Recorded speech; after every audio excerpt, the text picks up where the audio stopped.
ગુણાતીતાનંદ સ્વામીએ ભગવાનની યાદ જીવને ક્યારે આવે ને એનો ઉલ્લેખ કર્યો છે.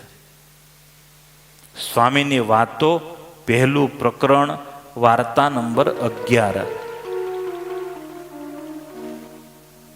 સ્વામી એવું લખે છે કે રૂપવાન સ્ત્રી, જાજુ દ્રવ્ય અને સારી મેળી મળે ને એ માયાનું બંધન કરાવનારું છે. એમાંથી જીવ નીકળતો નથી. માટે એ તો જેવું તેવું સાધારણ મળે ને એ જ સારું છે.